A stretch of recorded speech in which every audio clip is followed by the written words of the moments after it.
entrepreneurs for non-bullshitty content. So we're just at about 6:05, so I'm going to kick off now. So hi everyone, welcome to the first webinar on this topic of resilience. And before I introduce our speakers, I want to explain a bit more why we have chosen the topic of resilience. So we at Juggle, we're a platform that helps experienced professionals to work flexibly and on their terms. So we introduce you to job opportunities, and then we broker a flex arrangement to suit both parties, which on the face of it, it's a win-win. And of course we think it is. But the reality is it takes quite a lot of resilience to successfully work flexibly. And certainly we know it takes a lot of resilience to run a business in today's environment. So onto the former first. So when you're working flexibly, it's often to a different schedule than everyone else is on. So the onus on how to communicate, how to manage your workload, how to quite literally juggle jobs becomes yours to own, which is great on the one hand, but it does also mean an increased mental load. And the sad reality at the moment is that flexible workers are often the first in line when staff cuts are happening. So it's just generally making life a lot more challenging. And then similarly for businesses, the environment is very uncertain and trading patterns are difficult to read, and or they're simply depressed. A lot of us have either furloughed staff or let them go, and that's just a difficult environment all round. You know, a small thing to add is that on top of that, for both sides, there isn't any respite at the moment because there are no real set holidays without travel. And I know a lot of you, including Adam today, have got children at home, which is hugely positive, but it's just a lot of change in 2020. And it's requiring all of us to have a lot of resilience. So that's why we've put it front and center of this webinar series. For me, resilience is something I've often mistaken for perseverance. I've often equated it as getting through things, just getting the job done. And I think there is an element of truth here in that resilience is tied to high performance, but it's not about just getting through something, it's about adapting to situations and eventually thriving. So next week, we're going to go a lot deeper into this topic and explore how we set habits, how to create that wiring within each of us to give us healthy habits and become more resilient. So we'll be speaking to Chief People Officer and Performance Coach Tamsin Webster on a breakfast session next Wednesday. And if you head to the Eventbrite page, #Resilience Challenge, you'll be able to see that event and the rest of the events there as well. So on to today. Today we're going to talk about goals. And just a few things before we get started. If you're hearing any takeaway points and pearls of wisdom, please do share them on the social #Resilience Challenge. And our handle here is @JuggleJobs. And the purpose of these webinars is all about helping the community to grow. So flexible workers to learn and flex-ready businesses to learn from each other too. So it's really important to share your stories and your thoughts. And the speaker social handles are myself @Romany Thomas, Adam is Adam Goodyer, that's GOODYER, and Emma is @EVJ. Nice and simple. You can ask questions using the Q&A function on Zoom. And we're going to leave a lot of time for questions at the end, so don't worry, we'll try and get to everything. Right, so to kick off, we're going to start with Emma. Emma Jackson has spent her career in the very hectic world of advertising and technology, and now she helps founders and employees to be their best selves through her life coaching business. Welcome, Emma. Hi everyone. Good to be look, you've had a career in both advertising and tech, and now you're helping professionals at all levels to become their best selves. What specific frameworks have you guided your clients towards, or you even used yourself when thinking about setting goals, and particularly when the sands are shifting so much? Yeah, it's a great question, and I've obviously got an extremely pithy answer for you that could fit into one tweet and is going to change everyone's lives. I don't really, that was a bit of a lie, but what I can say is that before you go on to goals, there is some foundational work that I would always recommend that people do around 2 specific things. And one of that, well, 3 actually. So by foundational stuff, I mean really, really basic stuff like sleep, nutrition, exercise, getting time outside, like your real basic functioning as a human being. And if you've got a real deficit in any of those areas, you really need to kind of figure that out if you want your full energy and your full capacity to work towards something big and audacious, or something that means a lot. And then there's 2 other things that I recommend exploring, and there's lots of different ways to do that, and I'm happy to send people more information on how they can do this themselves, or point them towards articles. Our social handles are available. But one is looking at your strengths, and by strengths very quickly. So the best way I can explain it is to tell you the difference between a strength, a skill, and a talent. So talent is something you're born with that you can develop, like maybe a great singing voice. A skill is something that you learn by rote, like chess or netball. And a strength is like a virtue that you innately steer towards, that literally gives you more power. So if you say that somebody's one of their strengths is being analytical, then being analytical will make them feel alive, will make them feel powerful. So it's a word we use, a strength, all the time without actually thinking what it means. So looking at your strengths and also your values. So what makes you powerful, your strengths, and your values, what are you actually really tied to? Doing a bit of work on them and developing a very conscious conversation with yourself about what do I love and what do I want, then you can go on to goals, because then you'll have these 2 things to balance them off. So when you set a goal, if you have explored your values, you'll know whether it's backed up by your values and whether it's not. If you set a goal and you know your strengths, you'll be able to say, well, I can use, these are my strengths, and these are ways that I can deliberately power getting and achieving this goal. So it makes your likelihood of success a lot more certain, and I mean by a power of 10. So that's so good. It's almost like the goal setting itself is really important, but you've got to do that foundational work beforehand, because everything feeds back into that. So just to sum up, it's the foundational aspects around sleep, nutrition, exercise, making sure those basics are in place. Then it's about identifying your strengths, i.e. your power, your superpowers, and then working out your values, and then the goals all sort of feed back to those points. Yeah, for sure. Awesome. And then you can go on to a goal framework, and it sounds woolly when you first start thinking about it, but there are lots of different frameworks. Like we've all got Google. There's some very well respected behavioral science backed ways of framing your goals. So at the very least, you can interrogate them and make sure that this is the goal that you actually want to set, and that it's appropriate and contextual, and that you've got more chance of succeeding. Because there's no, like, making a goal that you can't fulfill. I can't think of anything more heartbreaking and more likely to sap your energy, than anything else. So there is definitely ways that you can stress test them. And if we have time, maybe towards the end, I can give like a really quite specific list of things you can do to stress test your goals and make sure that they're appropriate for you. Love it. Okay, thank you so much.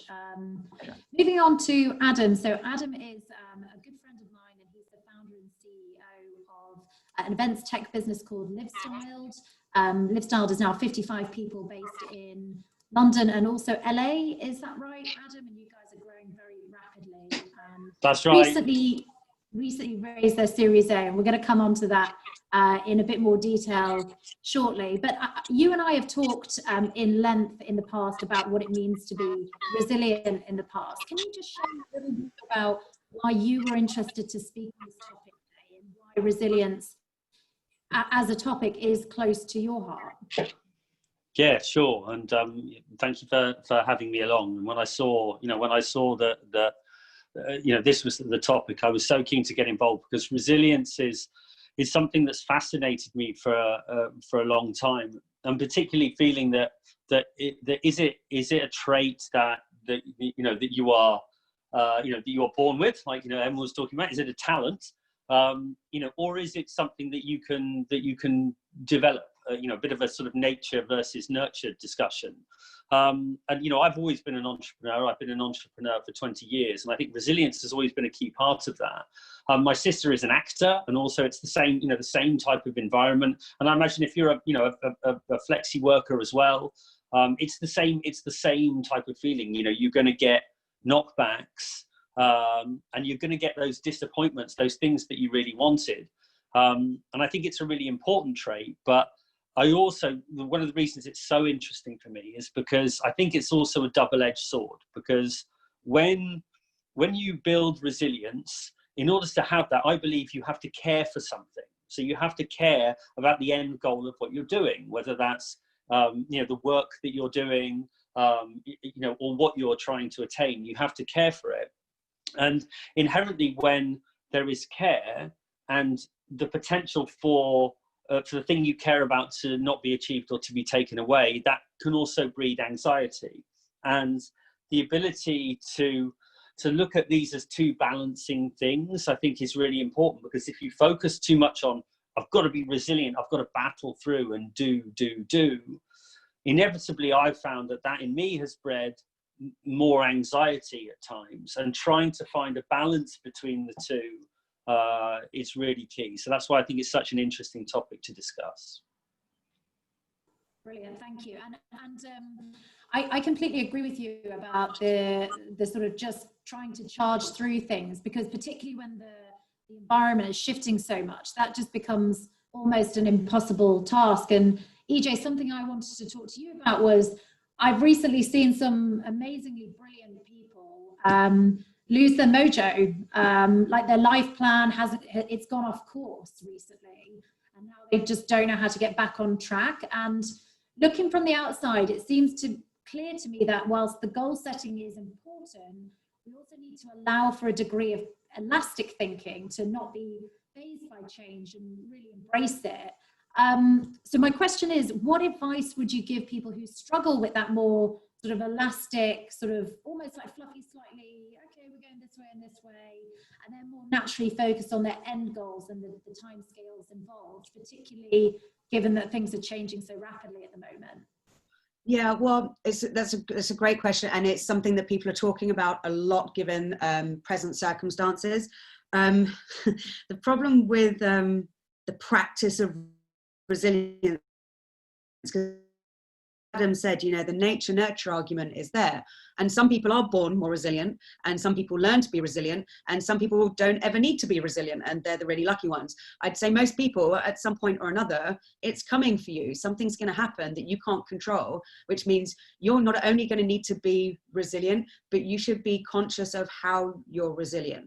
So if you come from a pretty good family, you've had a good education, you've had good opportunities, you've got a good network, and you're going through all this stuff and achieving things, you might have built up your resilience, but in a way that you don't know about. So whether you need to build it up you already have it, I would recommend being quite conscious of what it is and what it means to you, so that when something happens that takes your feet out from underneath you, you know who you are, and you know how you can respond, you know how you can lift yourself up, you know what's going to get you back on track. And going back to what do you do when this kind of stuff happens, I think there is also a lot here about identity and what do you really term as success. So if you're tied maybe to other people's versions of success, which might be making X amount as a company, or growing a company, or even having a company in the first place, when that gets taken away from you, there might not be much left of you.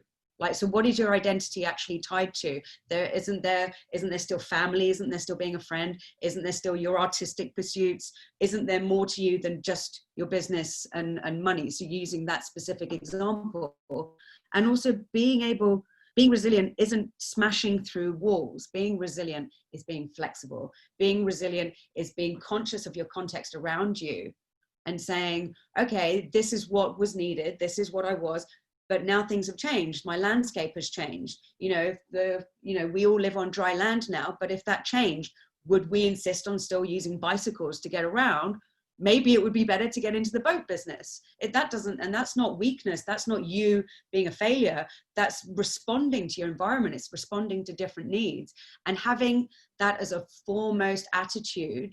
So contextual relevance, how am I changing, how am I evolving, that kind of sees you through a lot of the crap that life is going to throw at you anyway, because your identity isn't tied to a promise you made 5 years ago in a business plan. Your identity is tied to how you respond to life as it happens. Yeah, I love that. Talking about responding to change in difficult situations, Adam, I'm going to talk to you a second about the fundraise that you went through. And just to put this in context, Adam was raising a Series A round of funding sort of late last year. Is that right, Adam? Yeah, started in the summer of last year. Yeah. Got it. And it was a fairly significant amount of money that he was raising from venture capitalists. And Adam's business is also a technology company, but it's within the event space. So as everything with COVID was hitting, as I understand it, you were in the closing stretches. So that's a pretty significant change that you were going through. Can you talk us through how you looked at that sort of big goal and broke it down and consequently adapted your approach to hit the goal?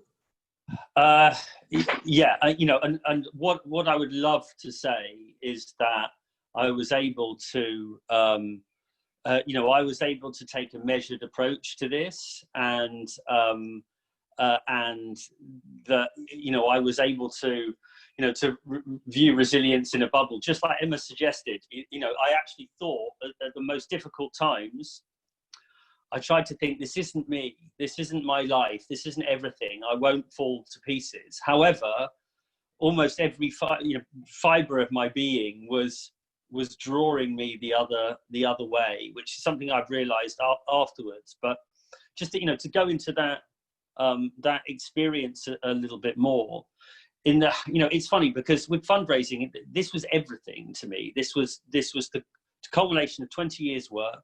It was, 50, at the time, 50 people's employment, and it was my dream. And if it hadn't have happened, it would have been the end of all of that. And whilst I was trying to think, okay, let's try and get some balance, it was almost impossible to do that because it felt like everything.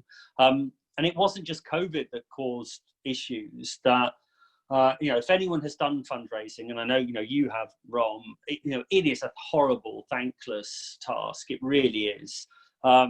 You get many rejections, but it's not the rejections that kill you, it's the hope that kills you. And this is where resilience comes in. It's the people who say yes and then end up saying no, and normally at the very last minute. And I remember I was trying to, because we raised from the US in the end, and I was in New York. It sounds very glamorous. It wasn't. I was, it was sleeting. It was horrible weather.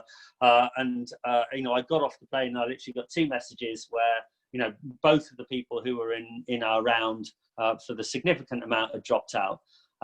And it was just like my world had collapsed.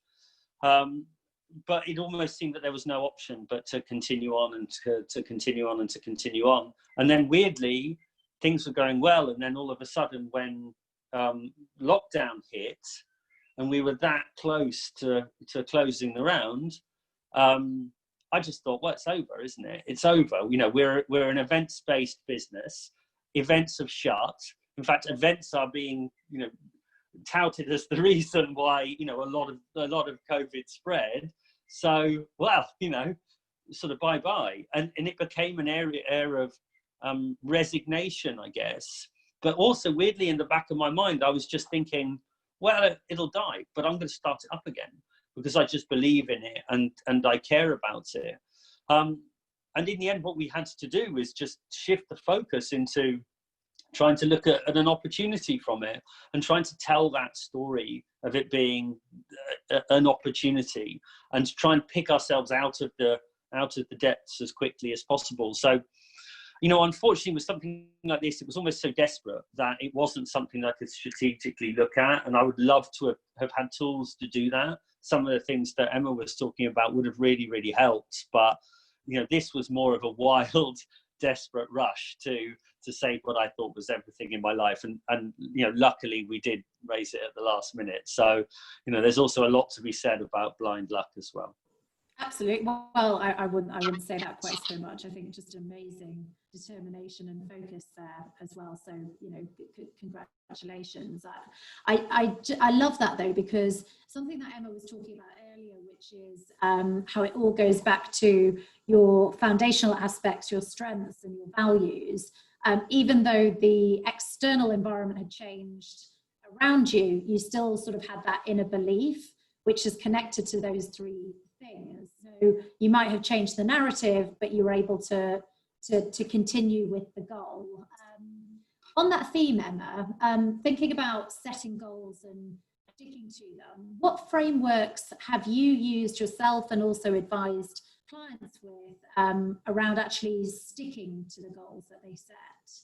Yeah, and before I jump into that, because there's a really important point about what Adam was talking about, is that there's also something to be said in, as he was saying, your relationship with or perceived failure.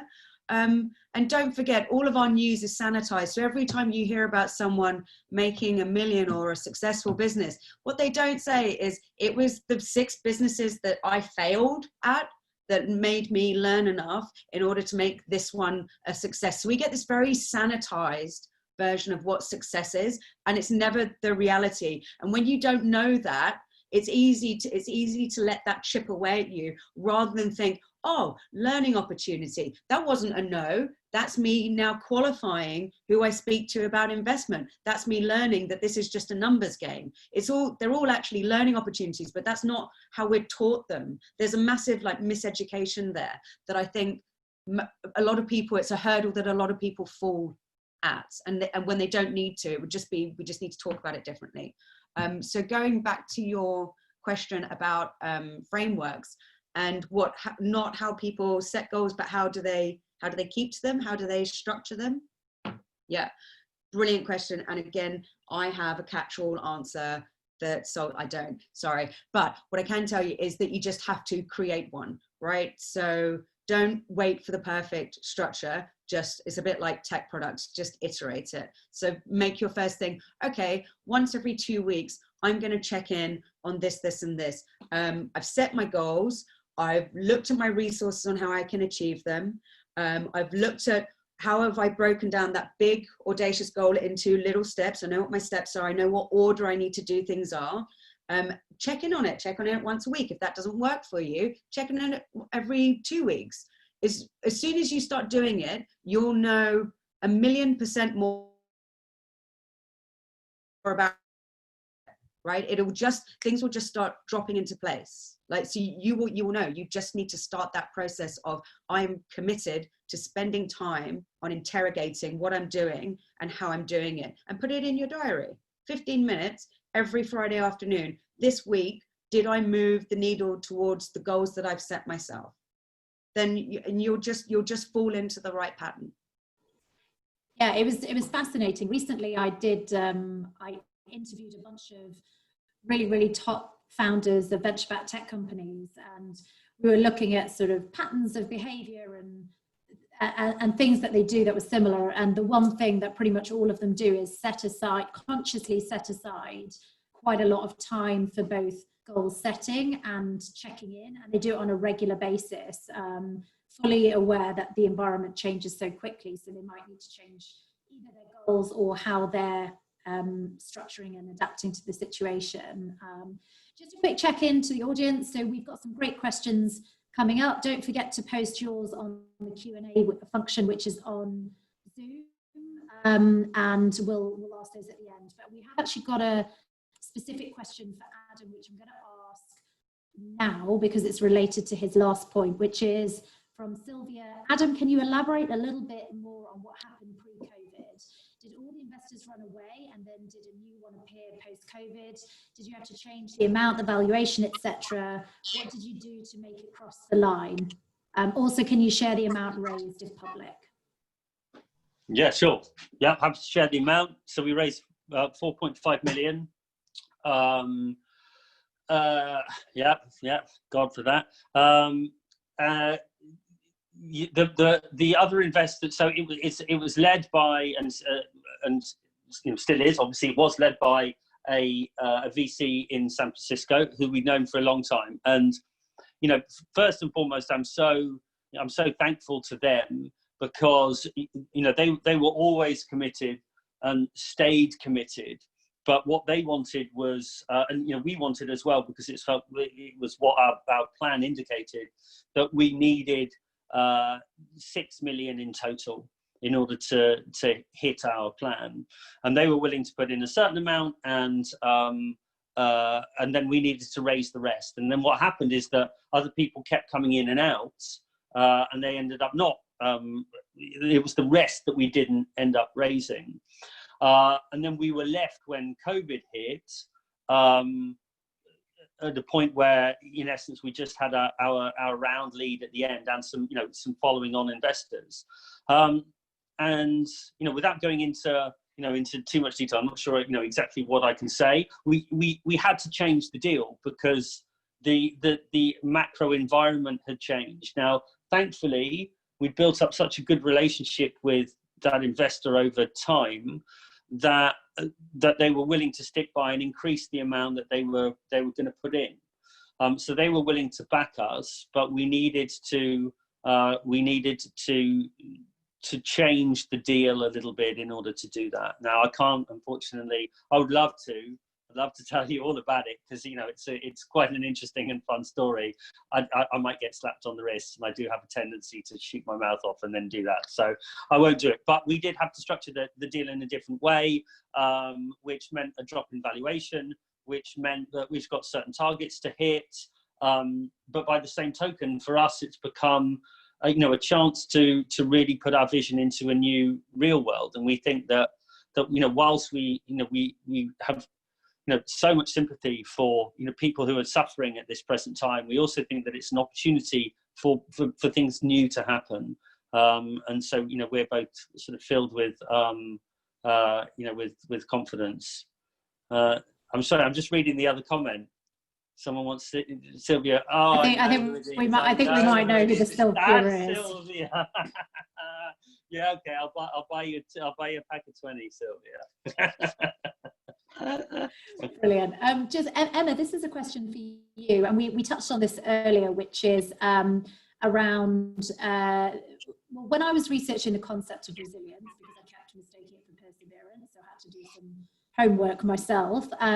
It seemed that having the capacity to make realistic plans and carry out those plans is key. Why is the realistic part of this so important? Yes, so that's kind of frustrating for me to hear, because I feel that if somebody else was researching resilience and they saw that it sounds a little bit to me like being told, don't get out of your box, don't get too big for your boots, be realistic. And as a woman working in tech and advertising, I've been told to be realistic before, and my answer was mostly that. Right.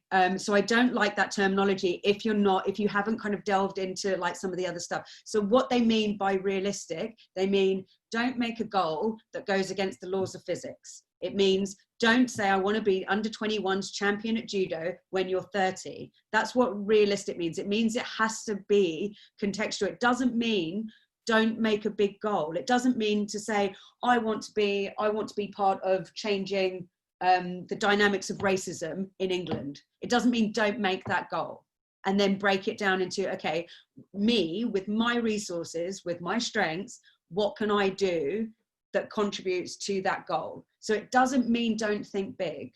It just means qualify it. So it's really more the back end, right? So do something, and like making a goal, a bit like consent should be a hell yeah, not an all right, I guess I'll do that. It should provoke like a physical response of excitement. And you two know this, being founders, when you think about what you want to achieve, both of you straighten up, shoulders go back, face lights up, because it really means, yeah, you feel it in your chest and in your stomach. That's what your goal should feel like. And if that's how it makes you feel, then you should definitely go out and do it. But so the realistic just means the back end work is qualifying how you get to that goal, and make it so like learning to be completely fluent in a language. We've all done that as babies learning a new language. We all know actually it takes 3 years to be completely fluent, but could you get credible in 6 months if you devoted time to it? Yes, you could. So that's what it means about being realistic. It doesn't mean don't think big. It doesn't mean don't shoot for the stars. Okay, and putting that into the context of a lot of professionals that we see, they've made the decision to work flexibly. They've made the decision to have this amazing career, but also be enriched by having perhaps a richer home life or whatever. But you know, they're not going to become dominant in one area. And now, actually, with the job market being as it is, and a lot more people on the market, things being more competitive, how would you advise someone to think about, if that was their goal, but now actually the market is saying maybe you shouldn't prioritize that? How would you advise them to think about either changing that goal or adjusting their expectations, or do they at all? Yeah. So first of all, we've spoken about the need for being flexible. So, you know, if there's no money left, then get paid in something else, right? And not everything is equal. And it's about what means something to you.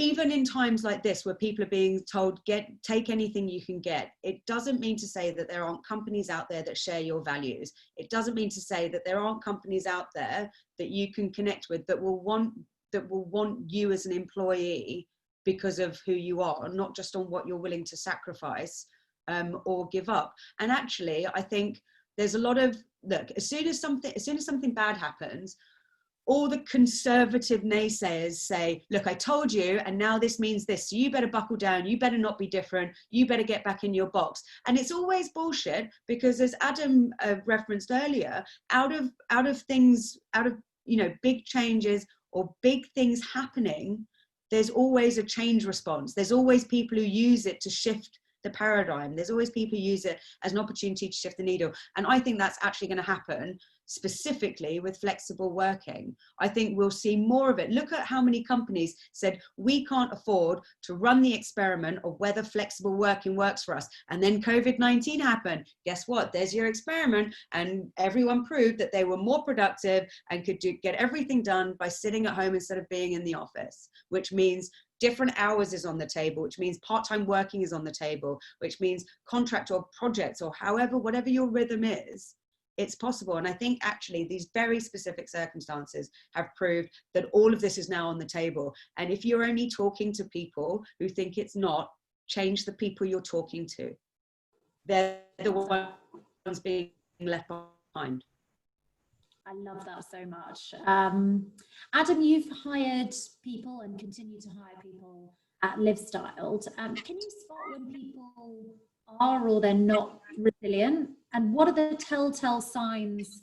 Let's start with, what are the telltale signs when they are? When they are or aren't? Sorry, my unmute button isn't working. When they are.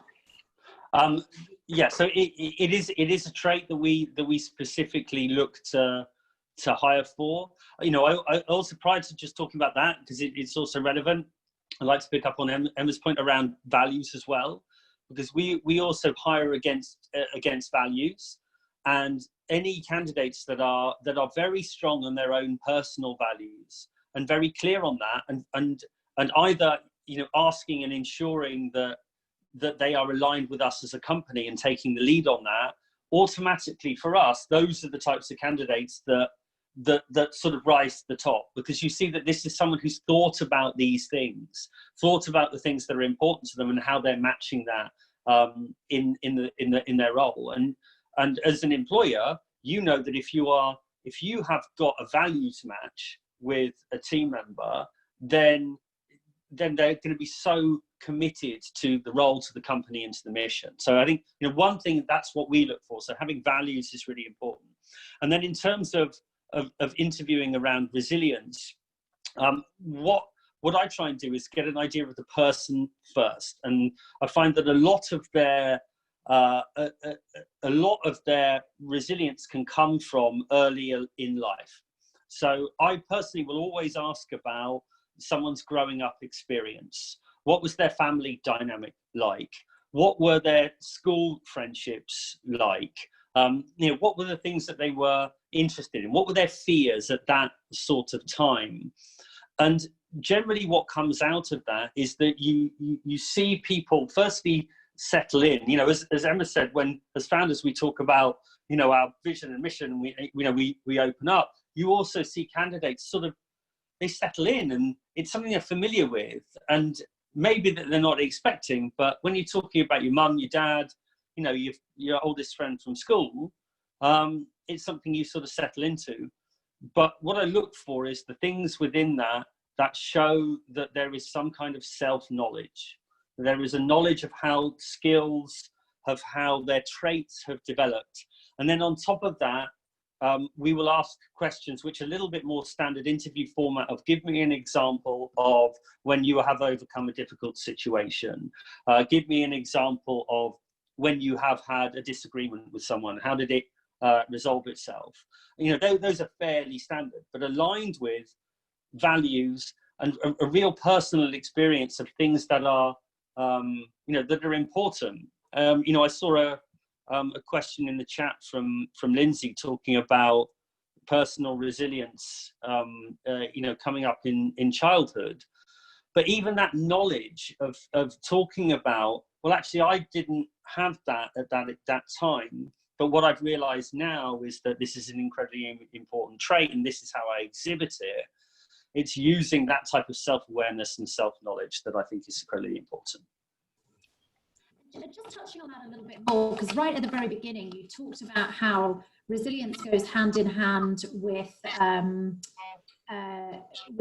possibly sometimes anxiety as well, and that self-knowledge piece sort of feeds into that. Can you just expand on that a little bit more? And I'd love to get Emma's take on this as well. Yeah, I mean, from my side, it's again, so it's we have a big one of our values is care. And it's something that we live, care, and it involves care for what we do, for what we create, the market, our clients, our environment, but care for each other and each other's health.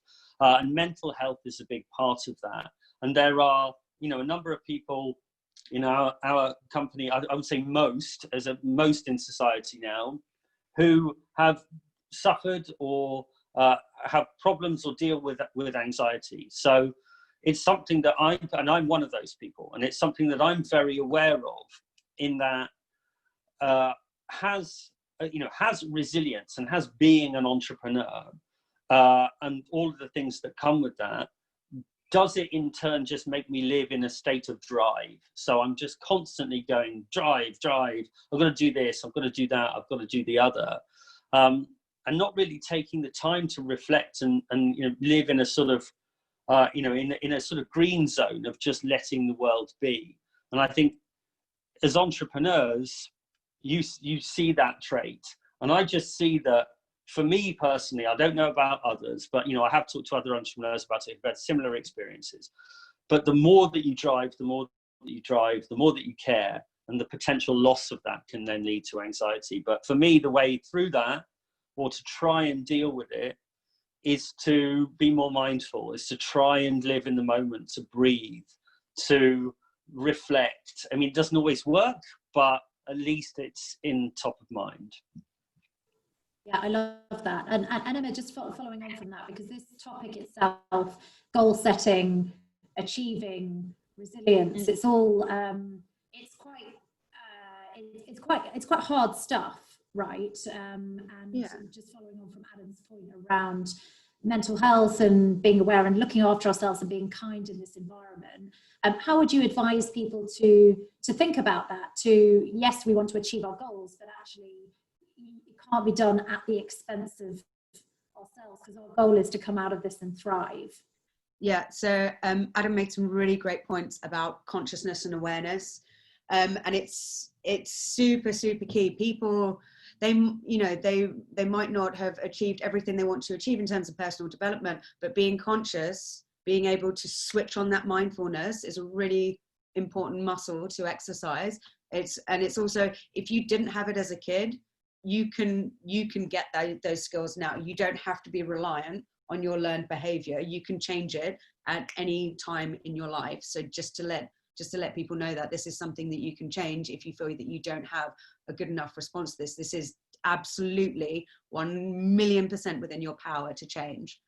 I think that mindfulness of whether they're doing the best that they can, right? Because, and the best that you can one day might be raising $4.5 million. The best that you can, the best that you can another day is go, well, you know what? I didn't shit myself, right? And that day, that might be it. That might be the sum total of your achievement that day. And I'm laughing because I said that to my husband one day. I'd had a series of like just really shitty things, and I was trying desperately to remain positive, because the second you start with the negative self-talk, you're just chipping away at yourself then. Like, it's literally like you're taking a hammer and a chisel and just chipping away at your own self. So whatever happens, you can reframe it. And I'm not talking about being horribly positive so that you're annoying and no one wants to hang out with you.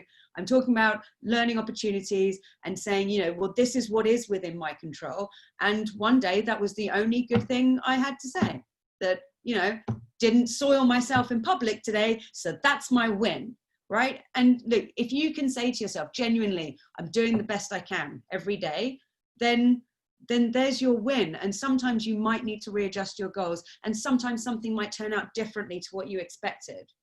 But being that person, and again, tied to identity and how you feel about yourself, being that person saying, I can hold my head up. I mean, that's like that's living, right? That's being happy. That's being contented. That's being successful. It is indeed. Before we move on to audience questions, I just want to ask both of you one more, which is, why has goal setting been so critical for you to become more resilient as people? Adam, should we start with you?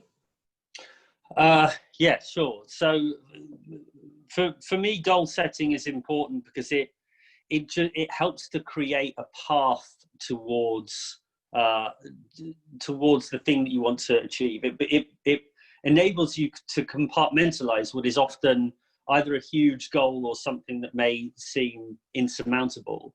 And I think that the more you can draw that path and that line and see it as small blocks that you can tangibly manage, then the easier it is. And as you overcome those, if something doesn't happen in a small block, it doesn't derail the whole of the situation. And then very practically, you know, I find both personally and for the company, that well-structured and well thought through OKRs are really important. You know, for those of you looking at goals, both personally and particularly in business, there's a book called Measure What Matters, which is around how, amongst other things, how Google set up its goal setting, which I found really interesting and really informative. And then I do something called active mission planning, which is where I look at a vision of the future alongside the team, and then plan look at what the world's going to be like, and plan out user stories, and putting yourself in the situation of, this is 10 years in the future. What does our product look like? What are the things that we are looking to achieve? And then we build back in stages from there in order to look at, okay, over the next 6 months, what are we building to reach that mission? And then we evaluate each time. And that, combined with OKRs, I think are really useful. Brilliant, thank you. And same question for you, Emma. Well, so first of all, you've got to know how to do it. It's like, I don't know, playing tennis. You want to get good at playing tennis, then play tennis. You want to get good at setting goals and achieving things that you choose to do, then practice setting goals, practice your frameworks. And I think there's also something to be said at, I want to be able to say that I'm in charge of my life. I run my life. And if you are not running your life, someone else is running it for you. If you don't have goals and a direction where you put who you are into them and into realizing them, then that energy is going to go somewhere else, and someone else will take it from you. So just knowing what's important to you, and having those conscious conversations with yourself, you'll naturally find you'll make your goals anyway. And some people come to me as a coach because they don't know what goals to make. as soon as you start having these conscious conversations with yourself about what my values are, what do I think is important, where do I want to say my time went, like honestly, your goals, these important things will just start popping into your head, and you'll know what it is that you need to do, and you'll have the reason and the strength to follow through on them. Brilliant, thank you. I'm going to move on to the question. This first question is kind of unbelievable. It's such a phenomenal question. So my 6-year-old daughter started school 2 years ago. From the offset, they've had a huge focus on resilience. That didn't really happen in my childhood, and I feel like I don't model resilience very well. What advice would you have for someone who feels they're starting from ground zero in terms of their personal resilience, and in turn trying to model it and give advice to their kids when they hit a difficulty? Whoa, amazing question. That's a huge question. I mean, and also what a brave question as well. And I think just by framing that, that's the biggest step on, and the hardest step on that particular journey. I think one of the key things about resilience for me that, again, that I would look for in somebody else, if you wanted to ask me out of these 5 people, who do you think is the most resilient, is extreme accountability and responsibility for your life and the outcomes in your life. If somebody who says, oh, this person made me so angry, or they made me do this, that person is not accountable for their reactions or their emotions. And maybe they've learned that from something in their history, as Adam deferred to earlier, or maybe it's something they've learned as an adult. But extreme accountability and responsibility to yourself and what happens is a huge part of being resilient, because it allows you to know that the control on your life is within you. You're not going to be acted upon, you are going to act. So I think that's a pretty good place to start, and I would couple that with positivity. So even terrible things that happen to you can teach you things that will help you later down the line. And I'm not saying everything happens for a reason, because it's bullshit. Cancer doesn't happen for a reason, and neither did Hurricane Katrina. We didn't need those things. But everything that happens to you is an opportunity to flex that muscle, to make yourself stronger. Brilliant, thank you very much. So in summary, it's giving that person a sense of ownership, and also trying to frame the positivity in the situation, however difficult it is. Okay, and thinking of it as an opportunity to flex that resilience muscle. Adam, your thoughts on that? Excellent question. Yeah, and I'd also like to frame it within, if you scroll to the bottom of the Q&A, Lindsay's also given another follow-up, equally interesting question and point that aligns to that, and I think helps me frame my response in that, how do you deal with the negative side of those emotions? Do you look to go and push them away and, okay, I'm just going to be positive, and that's what resilience is? And my experience of that is you have to embrace those negative emotions, but not let them consume you. So so there's also a question on mindfulness there, that in the mindfulness work that I do, breathing and meditation, even very simple meditation, I'm no, those who know me know I'm no fucking Zen Buddhist. I'm really not. But just some simple breathing, and the thing that I've found really helpful is curiosity around a negative emotion. That when you're breathing and you have your eyes closed and you see that emotion come in, you almost visualize it as a bubble and say, I see that it's there, but you're separated from it. You're curious about it, but not consumed by it. And then I me personally have a little visual thing of just, batting it away like a sort of tennis ball, not like but just a little thank you, that was interesting, and it helps. It doesn't mean that it comes back and I'm all great, because those things will come back again. But I find the more that can just go through that exercise, the easier it becomes, and then the more resilient I become as a result. You partially answered the question above that, so I'm gonna pose this for Emma now, which is, any tips for learning mindfulness? Yeah, so meditation has, and mindfulness rather, has quite literally and dramatically changed my life over a number of years. And I will say that there is all the scientific evidence for it. If you're, I wasn't on board for it for a long time. I'd love to tell you not to bother, but the truth is, everyone I know who feels good about themselves and who achieves things that make a difference, all of them have some sort of practice.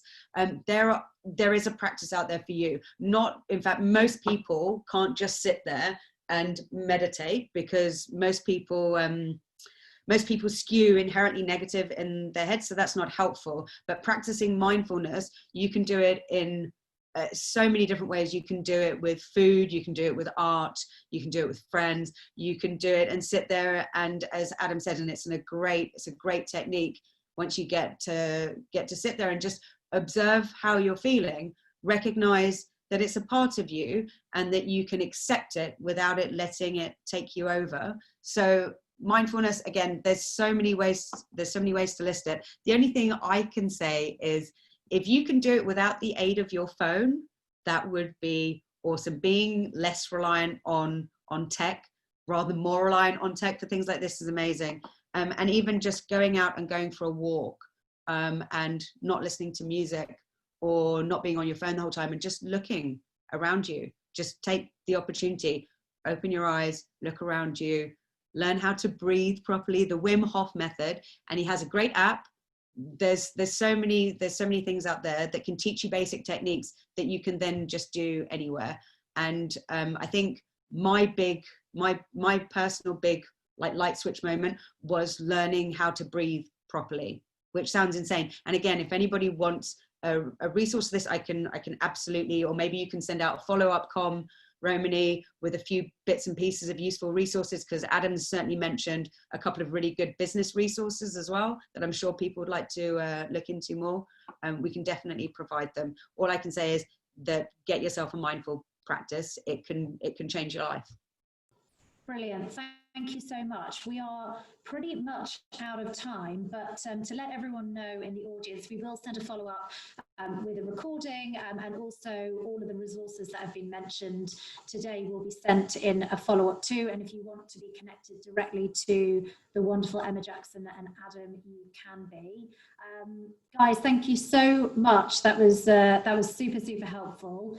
And just a quick recap on our session next week. So a reminder that next week is all about taking this a step further. So today was all about goals, and next week is all about habits. And we'll be doing it on the same day, so it'll be on the Wednesday. We're doing it at 8:30, so a breakfast session, because it's habits, kick off the day with habits. So that's Wednesday 24th at 8:30 a.m. with Tamsin Webster, who's a very experienced Chief People Officer of various tech startups, and she's also a performance coach as well. So the tickets are available on Eventbrite now, and Kathy's going to share the link in the chat section as well. You'll also have information to our blog, which will set you up for the next challenge, for our resilience challenge. And you can follow us on #resilience-challenge and tell us more about what you've learned today. We'd love to hear from you. And follow us on @JuggleJobs on Twitter, Instagram, Facebook, and LinkedIn. So thank you very much to everyone and the team at JuggleJobs, and I will leave you to your Wednesday evening glass of wine, I hope. Thanks a lot. Thanks, Ron. Bye. Bye.